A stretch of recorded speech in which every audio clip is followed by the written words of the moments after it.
va faire une session sur l'IA, les opportunités et les risques pour les médias. Donc on va vraiment rentrer dans le vif du sujet de médias en scène ce matin.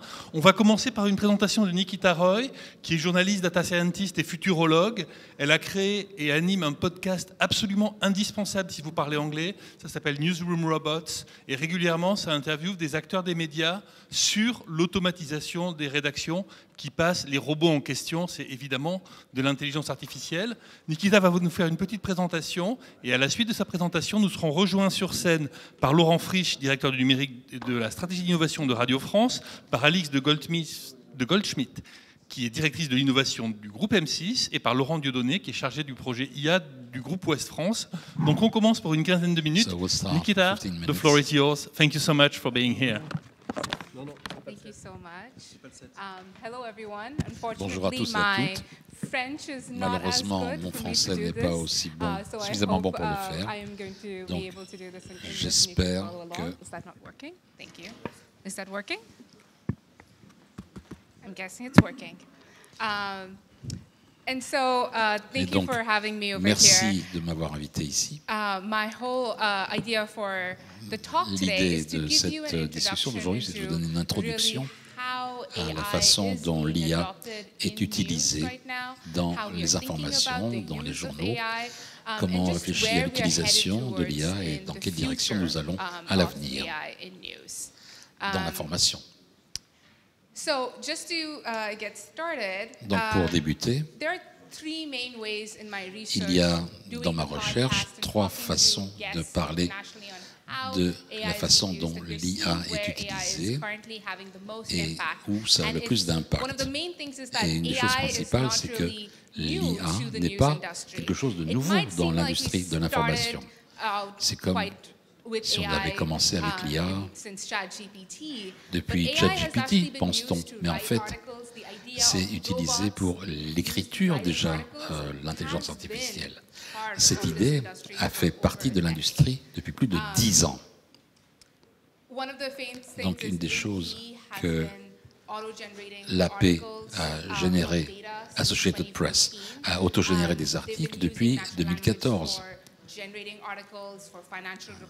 On a utilisé donc cette IA générative depuis des années. Eh bien, c'est passé de 300 articles à 3700 en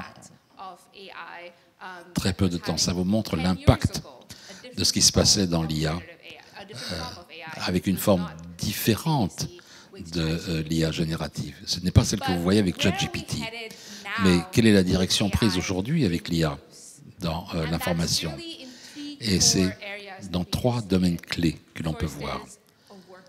Donc, dans l'optimisation du workflow, dans la production de l'information,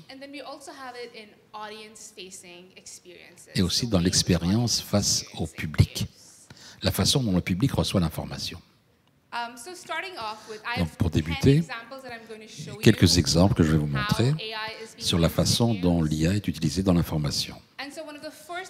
Donc, le premier exemple, quand vous allez dans une rédaction, on parle de l'aide à la transcription de l'IA.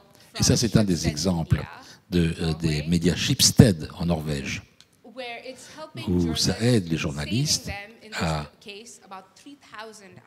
ça leur économise plus de 3000 heures dans la transcription.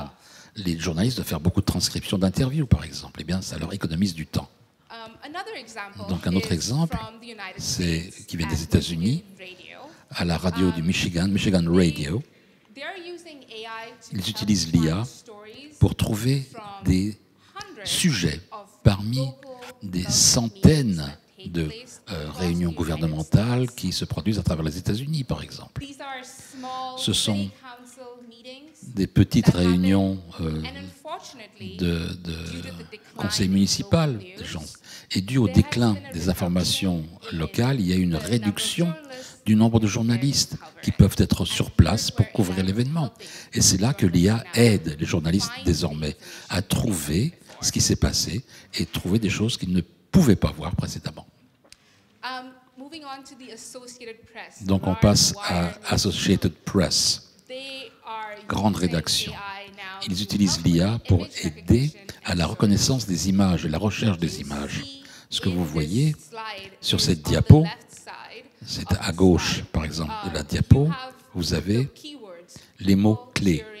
Les gens, partagés, New York Yankees, qui est un groupe sportif, une équipe sportive. Dans l'ancien système, on ne pouvait avoir que 2 résultats. Mais avec le nouveau système de AP, qui utilise de l'IA pour voir toutes ces photos, vous pouvez obtenir 2000 résultats. C'est la différence sur la façon dont l'IA peut améliorer et la façon dont l'IA s'est améliorée dans la reconnaissance des images. On retourne dans une petite rédaction norvégienne à Tromsø, dans la ville de Tromsø. Ils utilisent l'IA pour réunir de l'information de tous les documents municipaux et ils les publient en ligne. Eh bien, ça aide les journalistes à découvrir l'information à travers des banques de données gouvernementales et trouver des sujets qu'ils ne pouvaient pas trouver précédemment parce qu'il y avait trop d'informations et que les journalistes ne pouvaient pas filtrer suffisamment. Donc, on passe à Aftonbladet en Suède et dans la région nord de l'Europe, qui, je pense, prouve l'utilisation qui a le plus d'impact, d'effet de l'IA. Ils utilisent l'IA dans la production d'informations en créant un podcast audio totalement généré par l'IA, qui est très populaire avec un public plus jeune et qui est publié 3 fois par jour, ce podcast. Et donc, à nouveau, il s'agit de résumer les informations principales, créer un podcast et le faire passer vers le public le plus jeune qui a de l'appétit pour cela. Alors, chez The Economist au Royaume-Uni, ils utilisent la traduction pour pouvoir atteindre des publics divers. Ce que vous voyez ici, c'est leur compte TikTok. Ils ont l'anglais et la même vidéo en espagnol qui utilise une traduction de l'IA et qui est synchrone en utilisant un outil qui s'appelle Agen.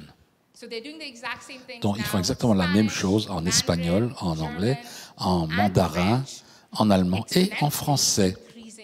Ils accroissent exponentiellement leur public. En Allemagne, on voit beaucoup plus de personnalisation de l'information. Et c'est un des exemples d'une radio qui commence à personnaliser l'information sur le lieu où vous vous trouvez. Donc, ce que vous voyez ici, c'est le Bavarian Broadcasting. C'est un diffuseur public en Allemagne. Et la façon dont vous pouvez, par exemple, écouter la radio en ligne. Et maintenant, en allant par une app, vous pouvez entrer votre lieu et automatiquement, cela convertit ces pièces de radio en petits bouts audio en se basant sur votre localisation. Ça permet à des gens, aujourd'hui, d'écouter de l'information spécifique au lieu où ils habitent, ou alors où se trouve leur famille, donc ils peuvent suivre ce qui se passe là où se trouve leur famille. Sur ce magazine The Atlantic aux États-Unis, c'est une nouvelle manière de créer du contenu où que vous soyez sur l'Internet.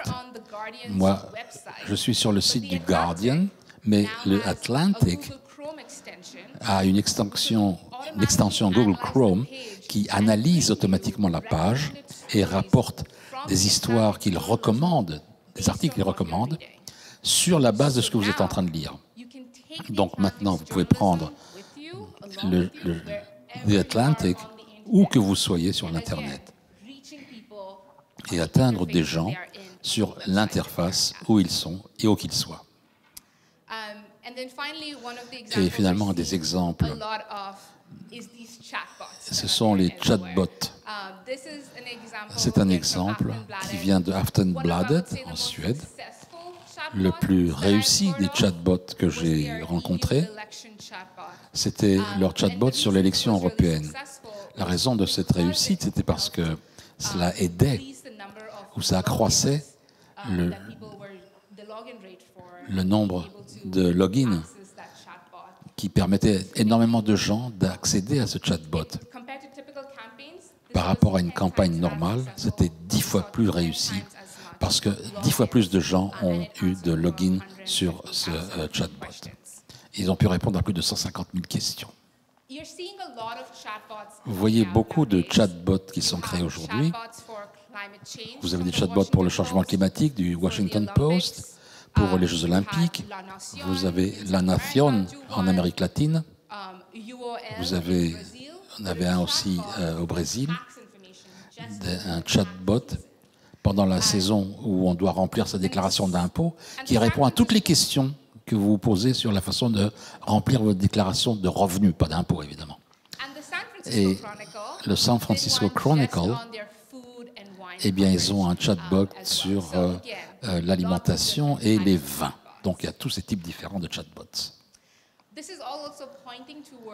Ça désigne aussi un petit peu, ces exemples, ça nous montre un changement que l'on voit dans l'infrastructure de l'information. Pas de ce qu'est l'information, mais de la façon dont l'information est mise en avant aujourd'hui. Et on est passé d'une infrastructure basée sur l'imprimé. Tout était autour de la presse imprimée.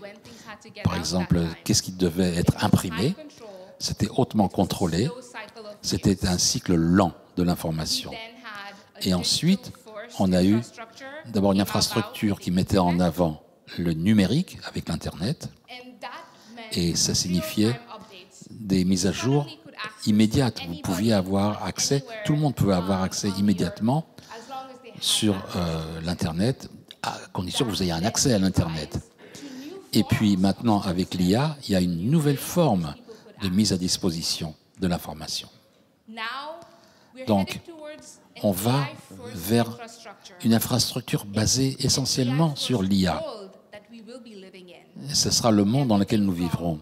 Tout de vos téléphones, smartphones, de la façon dont vous communiquerez avec les écosystèmes, tout sera dirigé et mu par l'IA. Et on le voit déjà. Que vous soyez d'accord ou pas, c'est les techniques qui mettent ça en avant, qui le font progresser.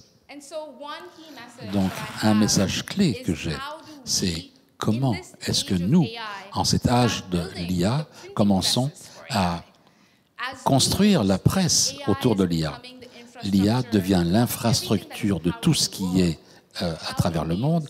Comment est-ce que nous, de façon responsable, prenons les risques et les occasions de l'IA et nous sommes capables de voir comment nous pouvons créer de nouvelles formes de narratifs.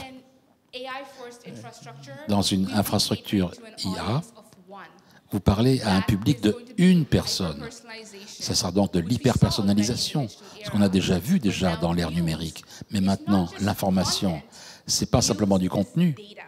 L'information, c'est aussi des données, des datas, qui sont en train de mouvoir tous ces systèmes IA que nous voyons. Et je pense que ça donnera naissance à des nouveaux workflows, des nouvelles manières de communiquer avec nos publics et des meilleures manières où on peut les atteindre. Et cela dit, nous allons passer à notre petite discussion. Thank you so much. Merci beaucoup. On va, je pense qu'on peut l'applaudir. C'était très brillant, très court et ça donne un très bon panorama pour lancer la discussion. J'appelle. Venez à côté de moi. Vous avez une traduction, donc vous allez pouvoir poser des questions. Je vous invite à vous mettre sur les tables qui sont là. Donc nous accueillons Alix de Goldschmidt, directrice innovation, programme IA et data de groupe M6. Laurent Dieudonné, chargé de projet intelligence artificielle pour le groupe David Dieudonné, du groupe Ouest France, chargé de projet IA. Et Laurent Rich, directeur du numérique et de la stratégie de l'innovation de Radio France. L'idée est de discuter des risques et des opportunités pour vos médias respectifs et pour la presse en général, de tout ce qu'a présenté Nikita et d'autres sujets. On va commencer par vous, Laurent. Vous êtes la puissance invitante aujourd'hui. Merci pour organiser Médias en scène. Qu'est-ce que ça vous a inspiré d'abord, et qu'est-ce que vous voyez, vous, à votre poste, comme risque et comme opportunité pour le média que vous dirigez et pour les médias en général? Merci, bonjour à tous. Merci pour la présentation. Thanks for the presentation. C'est fascinant, on voit à quel point c'est foisonnant les usages de l'intelligence artificielle. Nikita a dit une chose à un moment dans sa présentation qui est que je ne sais plus combien d'heures de transcription étaient évoquées, un travail énorme de transcription de vidéos, de sons, etc., que les journalistes n'ont pas le temps de faire et que l'IA leur permet de faire. C'est exactement ce que nous faisons sur l'ensemble de nos contenus, de tout ce que les radios diffusent. On a maintenant plus de 10 ans de transcription de nos podcasts. Ça nous permet de débrider tout un tas d'usages et de possibilités qui n'étaient pas accessibles avant. Juste imaginer le nombre de personnes qu'on aurait dû mettre pour écouter toutes nos radios et transcrire ça littéralement en texte. Ça nous permet, par exemple, de proposer à nos éditeurs des résumés automatiques, de fouiller dans notre base énorme de 3 millions de sons, les sons les plus pertinents à rééditer, à remettre en ligne. Ça nous permet de faire des choses un peu plus marrantes maintenant, sur des programmes, vous inquiétez pas, la salle tient debout, sur des programmes élaborés avec plusieurs parties, plusieurs éléments dans la discussion, comme je sais pas, l'esprit public, le masque et la plume, vous savez, on critique plusieurs films ou plusieurs livres, de proposer en tout cas à des éditeurs des chapitrages automatiques et un résumé de la discussion qui a eu lieu à l'antenne. Alors, c'est jamais des choses qu'on exploite et qui sont publiées automatiquement pour nous, c'est toujours contrôlé par des éditeurs, mais ça nous permet de gagner un temps fou.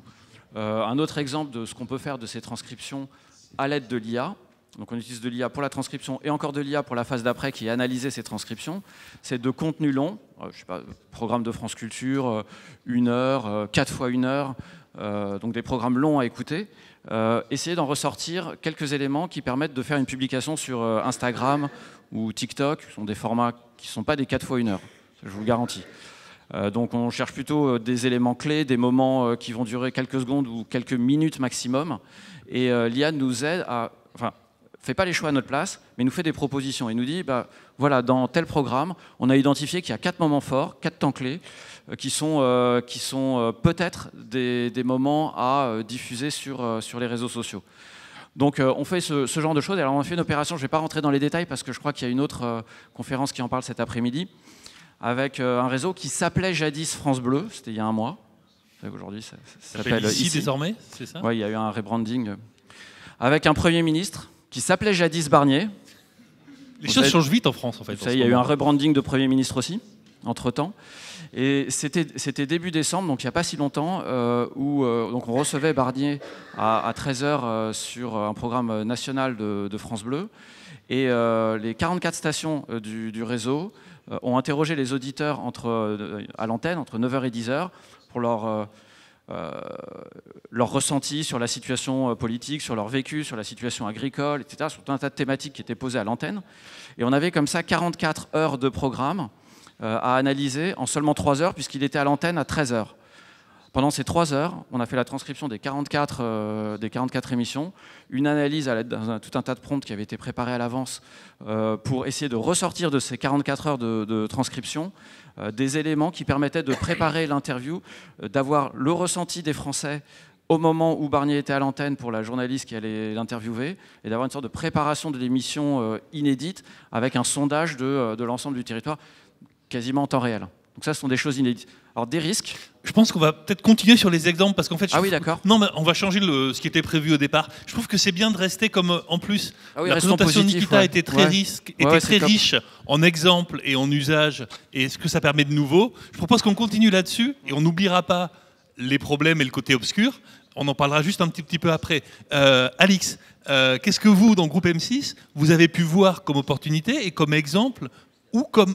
Il y a à la fois les exemples, il y a aussi l'acculturation des troupes et comment on prépare nos équipes à ce genre de révolution qui nous arrive. C'est vrai que je mets beaucoup l'accent généralement sur l'acculturation des collaborateurs. Donc là, place d'un point de vue opportunité pour la direction d'un groupe média, et donc comment est-ce qu'on crée un moment de transformation. C'est vrai que c'est plus que finalement des cas d'usage qu'on partage généralement entre les différents médias, la transcription, la facilité finalement de participer à l'éditorialisation de nos contenus, c'est quelque chose de très important, mais ça ne peut pas exister sans une acculturation de l'ensemble des collaborateurs, je pense, d'un groupe média, et c'est une vraie opportunité de transformer le groupe et finalement d'amener vers une nouvelle ère, finalement l'ère de l'IA qui est finalement partout, comme on parlait il y a quelques années de l'ère du mobile, qui a pu transformer nos manières de produire, de créer du contenu. Aujourd'hui, l'IA est vraiment une transformation dans les process, et je pense que ça, c'est la vraie opportunité côté média, et c'est important, je pense, de le rappeler en début de cette présentation. Et qu'est-ce que les journalistes de M6 apprennent à faire, et qu'est-ce qu'ils peuvent faire désormais qu'ils ne pouvaient pas faire il y a 2 ou 3 ou 4 ans avant? Ouais, concrètement, la culturation, ça permet d'expliquer le pouvoir de la transcription qui permet de faciliter les tâches très chronophages finalement des journalistes pour leur laisser plus de temps pour avoir des tâches à plus forte valeur ajoutée, moins répétitives, plus travailler finalement sur le sens critique, la prise de recul, passer plus de temps finalement sur la partie enquête, rédaction. Et donc je pense qu'en fait c'est ça la vraie opportunité aussi d'un point de vue utilisateur concernant l'opportunité de l'IA, c'est de garder finalement le temps de l'humain pour les tâches à plus forte valeur ajoutée, pour cette créativité. Et je pense que c'est ça que la formation permet. Elle permet d'un point de vue théorique de comprendre ce que c'est l'IA, comment on peut s'en servir très concrètement dans son quotidien. Et l'après-midi, finalement, les collaborateurs apprennent à prompter.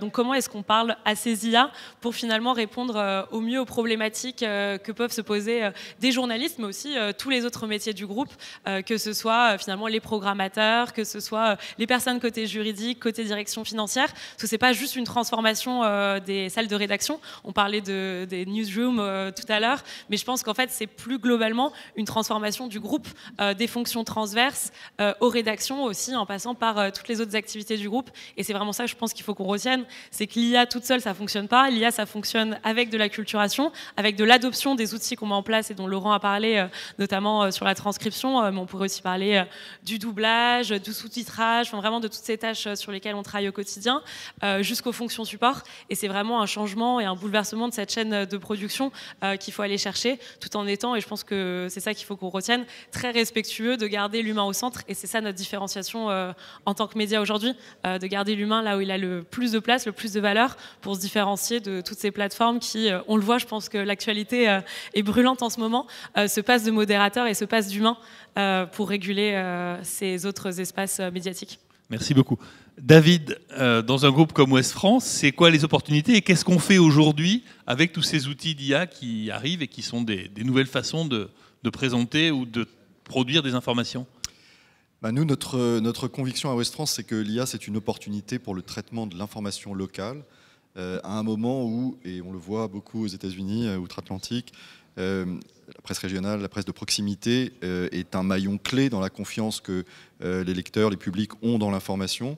C'est aussi un maillon clé dans la défense de la démocratie. Donc il y a là une pertinence à utiliser l'intelligence artificielle comme un assistant pour permettre aux journalistes d'être davantage en proximité sur le terrain, à la fois avec leurs sources et avec leurs lecteurs.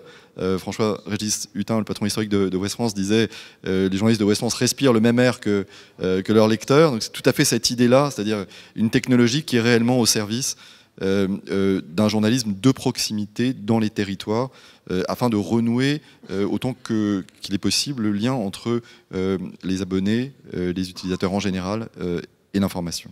Ça, c'est la note d'intention, mais dans les faits, ça se traduit comment pour le journaliste au quotidien, qui est dans sa locale, à Lamballe ou à Brest, et qui doit être plus près des gens qui respirent le même air que lui? Alors, la spécificité de l'Ouest France, c'est que l'intelligence artificielle est un effort qui est ancien. Ça fait bien avant l'éruption de ChatGPT que des équipes d'ingénierie ont travaillé aux côtés des journalistes pour développer des petits outils. Donc il y a plusieurs dizaines de petits prototypes qui ont d'ores et déjà été expérimentés pour réduire, comme vous le disiez, les tâches chronophages, que ce soit mettre des tags sur des articles pour que leur routage permette de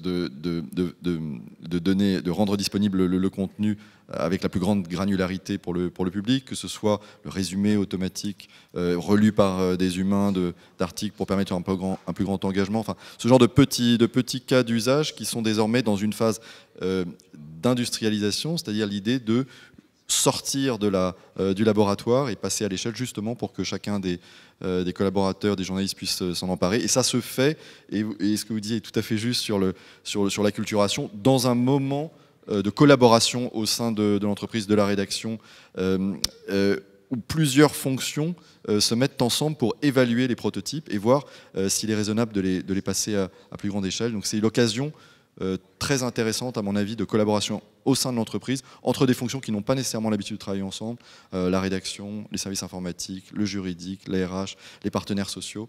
Une formidable occasion de transformation également. Je voudrais avoir l'avis de Nikita là-dessus. Les publics de journalistes, c'est le cas en France, et je pense que c'est le cas un peu partout dans le monde, c'est plutôt des personnalités littéraires, c'est pas forcément des gens qui ont une appétence. Il y a quelques cas dans chaque rédaction, on en connaît, il y a toujours des geeks, mais c'est généralement des gens qui peuvent avoir pas une très forte appétence et qui ont parfois eu peur aussi de la façon dont on présentait une IA qui est, puisque ChatGPT écrit un texte, après tout, il pourrait écrire les articles à notre place. Quel est le sentiment pour vous quand les journalistes, face à ces nouveaux outils qui arrivent dans les salles de rédaction ou par cet avenir dirigé par l'IA qu'on leur promet? C'est une énorme révolution pour eux. If I got that correct, you're asking me if how are the journalists feeling about the transit? Worldwide, especially in the US, you know the US situation more than us, but usually they're not very vous connaissez la accustomed situation américaine bien mieux que nous. Alors, est-ce que les these journalistes tools. américains So how do they react? se sont And how can adaptés et comment ont-ils réagi? empower themselves to use them? Comment est-ce qu'ils peuvent prendre possession de ces outils? I think one of the biggest issues Je crois qu'un des problèmes principaux en tant qu'industrie, c'est de pouvoir faire de l'upskilling, c'est-à-dire la mise à niveau d'une force de travail. Quand vous écoutez les journalistes ici, il y a évidemment de la peur autour de cela et la capacité de voir quelque chose que quand vous utilisez l'IA,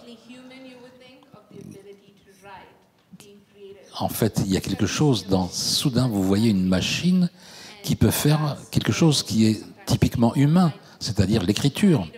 Et les gens s'inquiètent de leur emploi qui risque de disparaître. Quand ChatGPT est arrivé en 2021-2022, si je peux vous faire passer jusqu'en 2023, souvenez-vous, les tables rondes, les conférences, tout portait sur est-ce que l'IA va remplacer le travail de journaliste. Ça, c'était le narratif quand j'ai commencé mon podcast. J'ai commencé mon podcast parce que je ne croyais pas à ce narratif. Je pense que la rédaction conserverait l'humanité de notre travail. Le journalisme, finalement, c'est des connexions humaines. C'est quelque chose qui est de façon inhérente humain. On ne peut pas avoir un robot qui soit avec une empathie lorsque c'est nécessaire ou qui trouve l'information, qui puisse construire des sources et des relations de confiance avec les gens. Non, c'est une qualité typiquement humaine. Et il faut vraiment réfléchir à ce qui nous fait, nous, êtres humains, différents, ce qui nous rend humains. Mais dans le même temps, il faut construire une culture de l'IA dans les rédactions. Il faut que les journalistes soient à l'aise dans l'utilisation de ces outils. On peut apprendre à beaucoup de ce qui s'est passé lorsqu'on est passé de la presse imprimée à la presse numérique. Moi, j'ai beaucoup parlé avec ces gens-là parce qu'ils ont dû faire face à ces mêmes luttes auxquelles je dois faire face, moi, quand je parle de l'IA dans les rédactions aux journalistes. Ça, tout débute par ce concept de la division de l'IA dans les rédactions. Ça doit être dirigé par les journalistes. Les journalistes doivent comprendre ce qu'est la technologie et mettre en place l'IA dans leur domaine d'expertise. Donc, dans les rédactions qui ont les meilleurs résultats, c'est ceux-là qui ont les meilleurs résultats.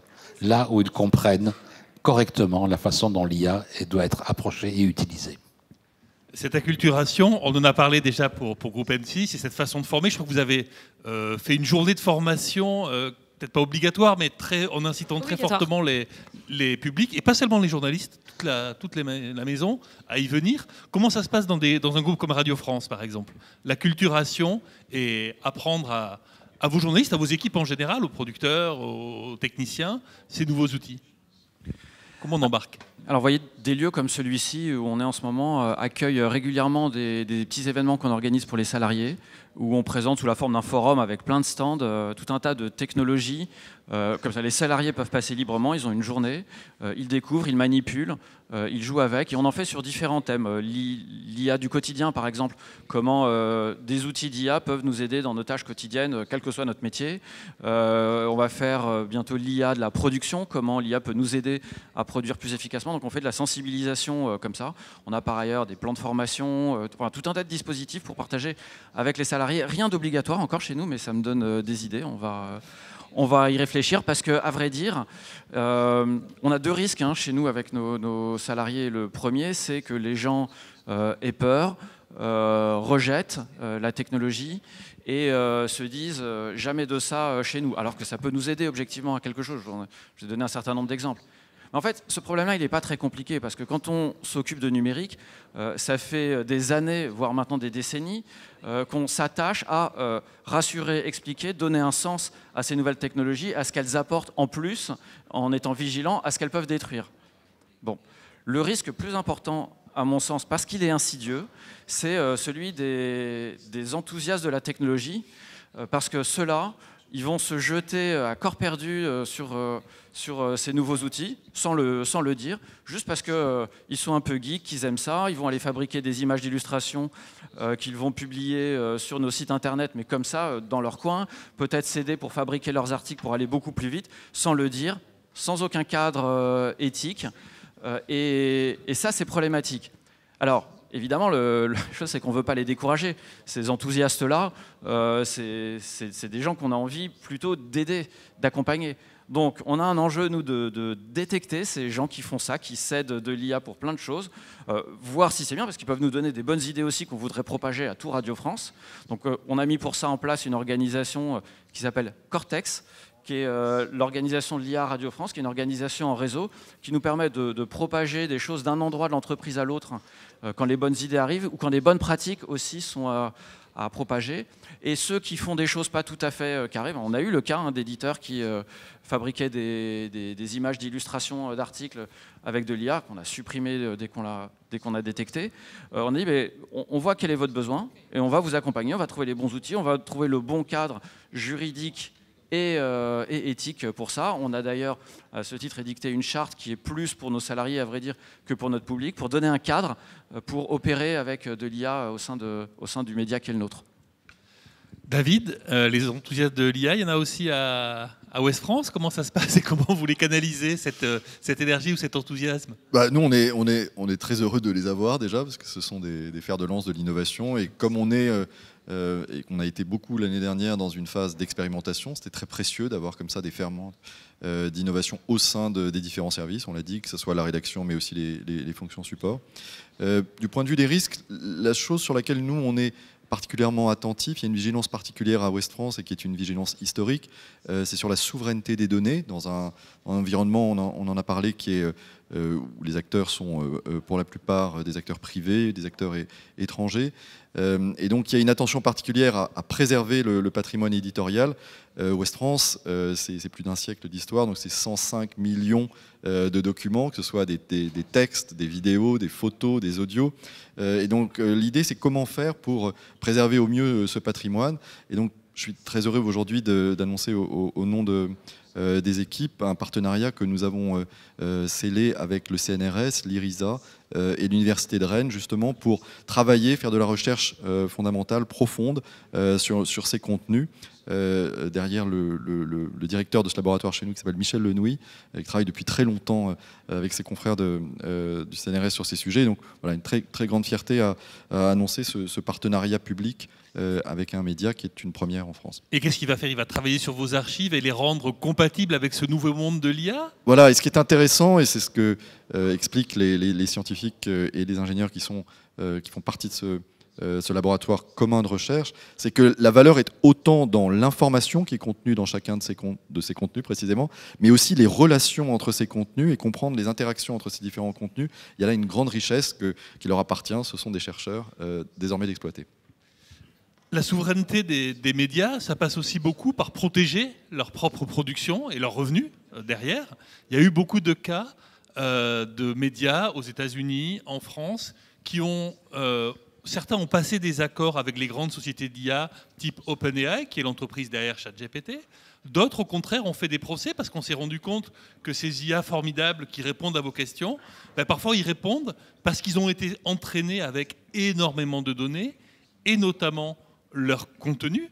C'est un risque identifié par de nombreux médias, au point qu'il y a de nombreux procès aux États-Unis. Est-ce qu'on peut faire un petit point sur où on en est des conflits entre les rédactions, les journaux, les médias, d'un côté, et les grands groupes de l'IA qui utilisent leurs informations pour s'entraîner, Nikita? Est-ce qu'on en est où aujourd'hui? Est-ce que c'est légal ou pas? Et comment on peut se prémunir de ça? Et comment on peut défendre, en tant que médias, les contenus et le travail de nos journalistes? Parce qu'on n'a pas envie que des IA soient entraînés à produire, sans nous, le même contenu.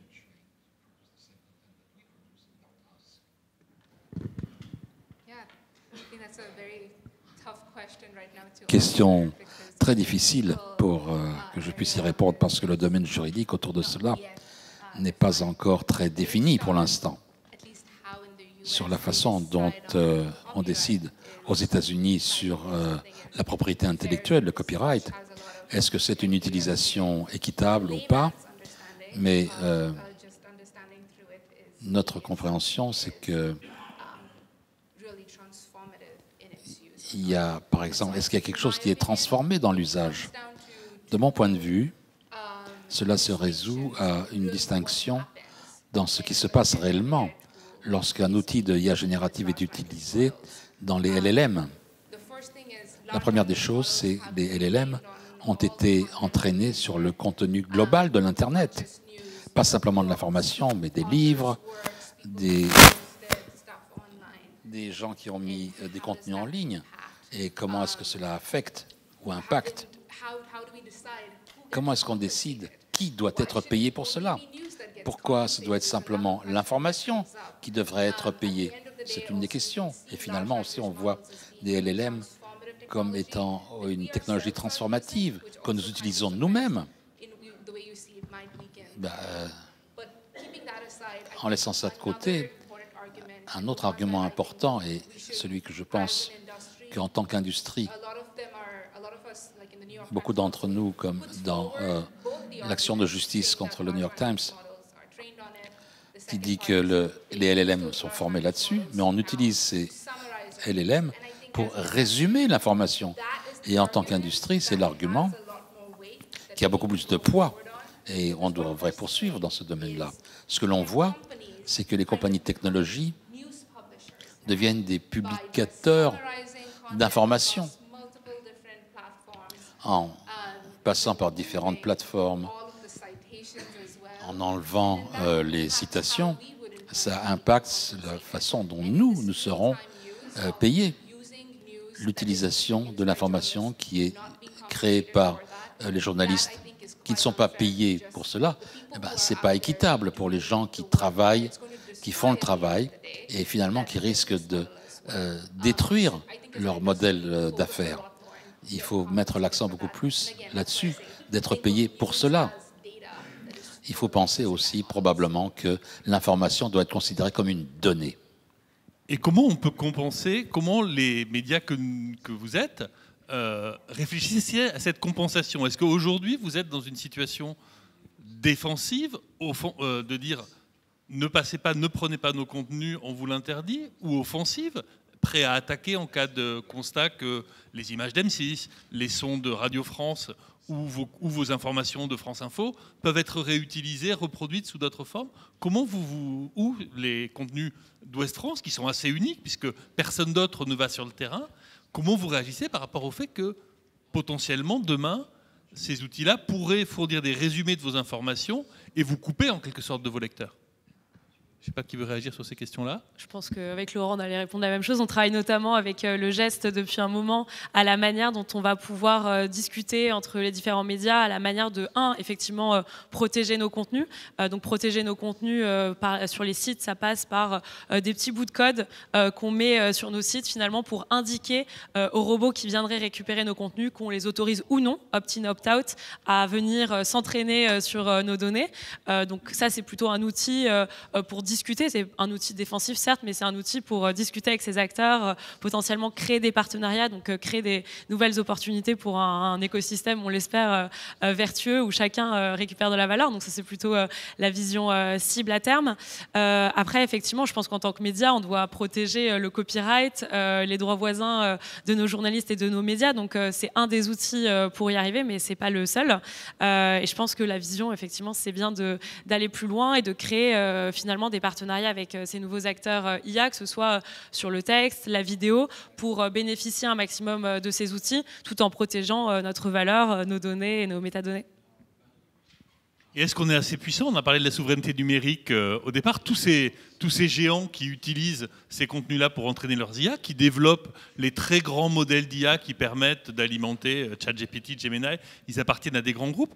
Est-ce que la France est suffisamment armée? J'ai envie de poser la question à David Dieudonné, parce qu'il se trouve que dans une autre vie, vous étiez plutôt du côté de ces grands acteurs californiens. Vous êtes journaliste de formation, mais vous avez aussi développé toutes les initiatives de Google en faveur du journalisme en France et même à l'international.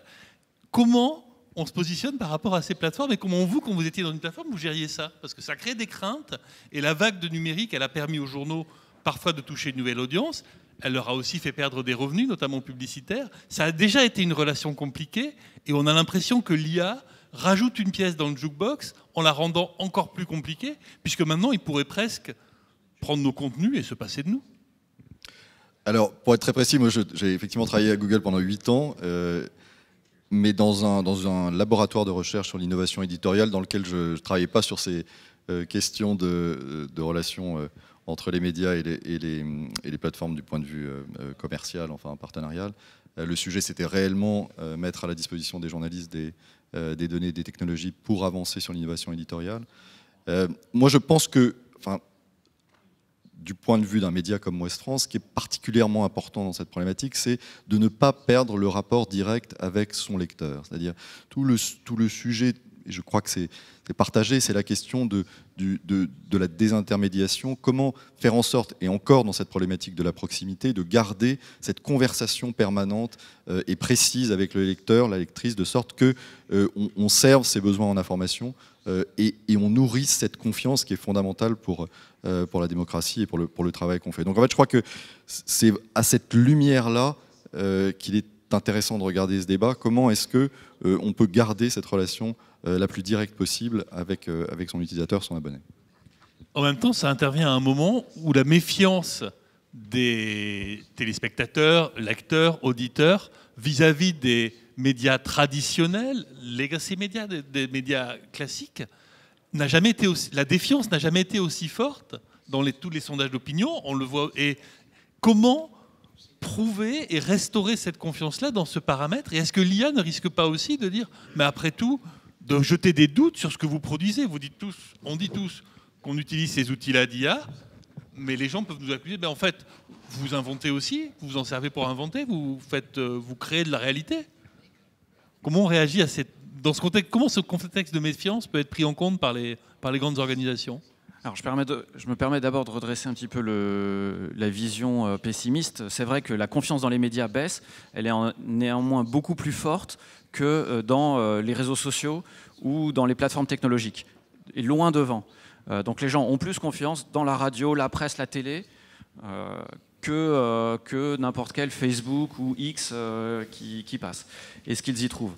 C'est la première chose. La deuxième chose, c'est que il y a une chose qui me paraît essentielle, et je reviens un peu sur la question d'avant pour répondre à celle-là, c'est que je crois que ce que fabrique l'IA en matière d'information, c'est un patchwork d'informations à partir de sources fiables qui, recomposées de façon statistique, donne l'illusion d'une information. Et du point de vue du public, ça a un bon nombre de vertus, de qualités, d'autant que ça peut être totalement personnalisé, contrairement à un média ou même à un réseau social qui va publier, c'est-à-dire mettre une information à disposition de tout un public. Une IA peut produire un contenu que je serai le seul à voir. Donc une information que, sous la forme qui me sera présentée, je serai le seul à voir. Elle sera peut-être taillée exactement sur mes opinions, ma catégorie socio-professionnelle, ma culture, mes lectures, mes achats sur Amazon ou que sais-je. Et est-ce que ça, on peut encore appeler ça, cette illusion d'information, une vraie information? Moi, je ne crois pas. Sans source, sans émetteur, sans une structure qui va assumer la responsabilité, à qui on peut opposer une erreur. Nikita parlait d'empathie par rapport au contenu, et je crois que effectivement le travail d'un média crée un lien. Le lien direct avec le public dont tu parles, c'est ça, c'est un lien d'empathie qu'on crée nous avec le public, et ce lien au réel, je crois que ça va être une aspiration croissante du public au moment précisément où les réseaux sociaux et l'IA vont faire se diffuser encore plus massivement que tout ce qu'on a connu jusqu'à présent des informations de qualité, je ne vais pas dire des fausses informations ou des mauvaises informations, mais des informations de qualité douteuse. Et ce doute-là est peut-être finalement un atout pour les médias qui peuvent justement recréer, eux, un contexte d'information de confiance. On va passer aux questions du public, si vous le voulez bien. Il nous reste un peu moins de 10 minutes. D'accord, très bien. Avec la suite, une première question devant. Je ne sais pas où est le micro. Une question juste là.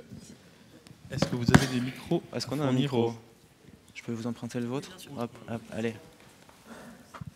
J'ai 2 questions très rapides. Une à David Dieudonné, mais aussi vous à Laurent Frisch.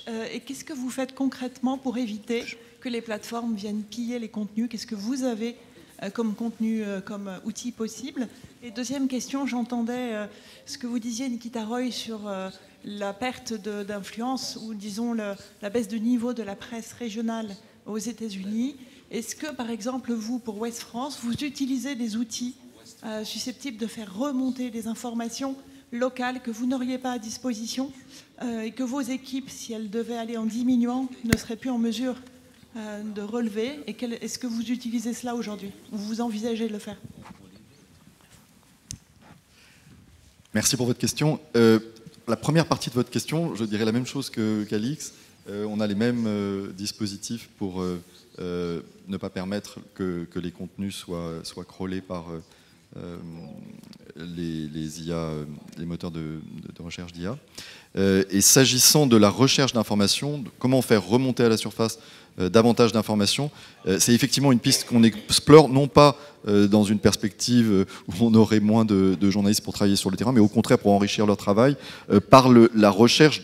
C'est une conviction dans des grandes bases de données. Je crois qu'il y a beaucoup de données en open source, avec une granularité très fine à l'échelle du territoire qui peut être exploitée. Et on a à Ouest France la chance d'avoir des équipes de data journalistes qui sont déjà avancées sur ces sujets-là. Je crois beaucoup en ce potentiel, c'est-à-dire comment est-ce que l'IA peut permettre, par sa capacité de détecter des signaux et des patterns, des motifs dans des grandes bases de données, détecter des sujets, que ce soit des sujets environnementaux, des sujets sociaux, économiques, à l'échelle des territoires. Je crois beaucoup à ça. Un des premiers travaux qui avait été fait aux États-Unis par AP, Associated Press, c'était d'avoir justement des outils pour les médias locaux, pour toutes sortes, récupérer beaucoup d'informations. Les pays du nord de l'Europe aussi font beaucoup. Qu'est-ce qu'on a comme exemple d'usage pour la presse locale de récupération d'informations, Nikita? Est-ce qu'on peut donner des exemples à nos lecteurs de comment les médias locaux retrouvent plus d'accès à l'information grâce à l'IA?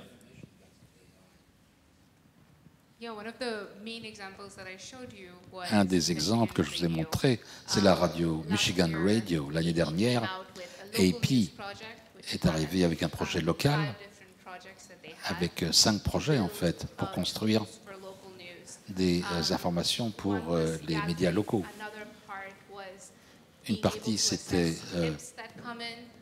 retrouver à travers les courriels, est-ce qu'on pouvait les catégoriser comme informations importantes ou pas. Un autre outil pour reproduire des contenus dans des formats différents. Ce sont des façons différentes où cet exemple de presse locale est aidé. Et puis un autre point, c'est l'Excel appliqué, budgété par Francesco Marconi, qui travaillait pour le Wall Street Journal. Il regardait ces bases de données et pouvait en extraire du contenu. Mais vous pouvez voir beaucoup d'exemples intéressants en Amérique latine où ils utilisent l'IA pour aider les journalistes locaux à évaluer ce qui se passe localement et qui finalement peuvent donner du sens a beaucoup de données à partir des vidéos de YouTube, à partir des tas de documents qui sont en dehors des médias. Merci. On a des questions de la salle, il y en a une ici, je vois d'autres... on va commencer par ici. Il y a un micro là-bas, déjà. Merci beaucoup. Chloé Sonderhorst de Radio-Canada. Merci pour les discussions. Vous parliez à l'instant de la Associated Press. Je voudrais citer Amy Reinhardt qui travaille en IA pour la Associated Press et qui dit que dans les cas d'usage qu'elle a vus jusqu'à présent, quand on parle de la rencontre entre l'IA, le journalisme, on voit beaucoup d'optimisation, de choses qui se font déjà. Mais elle invite les médias à aller plus loin, à explorer d'autres façons de produire l'information, de structurer l'information, comme Nikita le disait. Et je voudrais savoir si ces nouvelles avenues, ces chemins différents, ça fait partie de vos réflexions ou de vos initiatives actuellement. Qui veut répondre sur ces nouvelles avenues et ces nouvelles façons de s'adresser aux auditeurs, aux lecteurs, aux téléspectateurs? Je pense qu'effectivement, ça dépend de quel point de vue on se passe, mais sur la créativité, c'est vrai que d'avoir eu ces nouveaux outils d'IA type Runway avec lesquels nous, on a pu initier un pilote, permet d'augmenter aussi la créativité. On parlait d'améliorer, d'optimiser la qualité de nos contenus, notamment des images. On essaye justement d'utiliser des outils pour augmenter la qualité des images qui sont disponibles sur nos plateformes de streaming type M6+. On travaille aussi à utiliser de nouveaux outils de créativité pour avoir finalement de nouveaux types d'images quand cela est pertinent. On a même fait une autopromo il n'y a pas très longtemps avec Mac Lesguy, justement pour un sujet qui était E égale M6, qui expliquait des perspectives du futur. On a utilisé une start-up française pour faire l'avatar de Mac Lesguy et éduquer finalement notre audience, nos téléspectateurs à ces nouveaux enjeux d'IA avec les risques et les opportunités. Donc risque aussi de se dire que ça aurait pu être une fake news dans un autre contexte. Et pour finir sur cette optimisation, je pense, de nos contenus et nos nouvelles façons de nous exprimer, au-delà de la personnalisation qu'on a déjà pas mal évoquée, je pense que ces nouveaux outils, ça nous permet vraiment d'augmenter la créativité, comme je disais, des humains au sein de nos rédactions, au sein de nos équipes marketing, de promotion. Et effectivement, moi, je le vois vraiment comme une nouvelle avenue pour pouvoir explorer des nouvelles choses. Et je finirai avec peut-être un exemple sur l'anonymisation de la voix. On a aussi eu un prix et diffusé très récemment dans le 1245 un outil qui permettait vraiment de protéger la voix d'un témoin sensible victime de violences conjugales. Et je pense que ça, aujourd'hui, c'était un risque initialement de se dire avec les techniques de production, on avait le risque finalement de réidentifier le visage, la voix de témoins sensibles. Mais donc c'est aussi comment est-ce qu'on utilise ces nouveaux outils pour contrecarrer les nouveaux risques qui n'existaient pas auparavant. Voilà quelques pistes pour le groupe M6. Merci beaucoup. Est-ce qu'il y a d'autres exemples à donner ou on passe à une autre question de la salle? Monsieur. Bonjour. Concernant le risque de pillage des LLM vis-à-vis de vos informations, j'ai longtemps été assez d'accord avec l'idée que ça ressemblait un peu à ça, jusqu'à ce que me vienne une réflexion que je voulais vous proposer. Quelle différence vous faites entre un humain qui lit vos articles en libre accès, qui les intègre, qui en crée sa pensée propre et qui éventuellement derrière va les financiariser de ce qu'il aura appris, et une machine, un LLM, qui va lire vos contenus, en créer une pensée propre et les financiariser? Je précise que LLM, c'est Large Language Models, c'est les modèles de langue, les grandes IA qui animent ces outils tels que ChatGPT, Gemini et qui permettent de répondre aux questions. Alors, quelle est la différence entre quelqu'un qui s'inspire de vos contenus et quelqu'un qui est un robot qui recrée des contenus à partir des vôtres? Donc du point de vue du public, de celui qui lit, pour nous en fait. D'accord. Alors, il y a une différence importante, c'est que quand on produit un contenu, un article, une vidéo, un son, on le fait pour la personne, on ne le fait pas pour l'autre là. Donc l'autre, c'est pas notre public. La machine qui vient lire nos contenus, c'est pas notre public. On ne veut pas qu'elle vienne lire nos contenus. C'est simple. Enfin, quand on est un fournisseur, on s'adresse à un certain public. Dans le commerce, on dirait un client. Nous, on parle du public. Et le public, c'est un humain, celui qu'on s'adresse. C'est pas une machine. Donc on fait une différence majeure. Si on apporte de la valeur à un humain, c'est qu'on a bien fait notre boulot. On lui a appris quelque chose et on espère que ça lui sera utile justement pour voir un peu différemment le monde, pour être un peu plus ouvert à autrui, pour peut-être agir économiquement parce qu'il aura eu une information importante. On est dans la communauté des humains, et c'est à ça qu'on s'adresse. D'ailleurs, c'est ça qu'on cherche à préserver dans notre discussion, et nous, les médias, dans ce qu'on fait sur le fond, c'est préserver la communauté des humains, un système démocratique qui leur permet de fonctionner en communauté. Et on pense que la machine va à l'encontre de ça, donc on fait une petite différence, si vous me permettez, entre les deux. C'est que la machine, justement, a du potentiel et des risques, ce dont on parle depuis tout à l'heure, et le risque, c'est précisément de transformer notre bonne information qu'on a financée pour l'humain qui va s'enrichir de ça, pour en faire quelque chose qui n'est plus, à mon sens, de l'information, en pillant peut-être le travail qui a été fait, mais peut-être en ne le pillant pas, peut-être en le rémunérant. Ça n'empêche, le risque démocratique à la fin est le même, pour fabriquer un machin, une bouillie, qui est à 99% fiable, et le 1% qui n'est pas fiable est très dangereux pour nous. J'ajouterai un point pour répondre à votre question. Il y a un problème d'échelle, c'est-à-dire que si des humains veulent prendre les contenus de mon journal, Les Échos, et s'en inspirer pour créer des textes sur les réseaux sociaux, ça va leur prendre beaucoup de temps, ils ne vont pas faire beaucoup d'argent avec. Mais s'ils utilisent des GPT pour le faire, pour paraphraser, retravailler, transformer nos articles, ils vont nous faire une concurrence, il y a un parasitisme, et ils peuvent le faire beaucoup plus facilement. Ils n'auraient jamais employé 100 humains pour traduire 100 articles par jour, mais une IA peut le faire pour eux, et du coup, ça pose un véritable problème de financement pour tous les médias, et à terme, ça pose le problème de la source. On a vu aux États-Unis arriver des journaux locaux, des réseaux locaux d'information, où on fournit de l'information sans journalistes ou très peu, avec juste à partir des rapports de police, ou à partir parfois d'articles d'autres journaux, avec une version synthétisée. Ça pose un vrai problème de modèle économique, de comment on finance l'accès à l'information. Merci beaucoup, Benoît Georges. Merci également à vos invités d'avoir été avec nous. Malheureusement, on doit s'arrêter là. Je sais qu'il y avait encore une question. N'hésitez pas à échanger. Merci infiniment. Merci. Alix de Goldschmidt pour M6, David Dieudonné pour Ouest France, Laurent Frisch pour Radio France et Nikita Roy de la newsroom Robots Lab. Merci d'avoir été avec nous.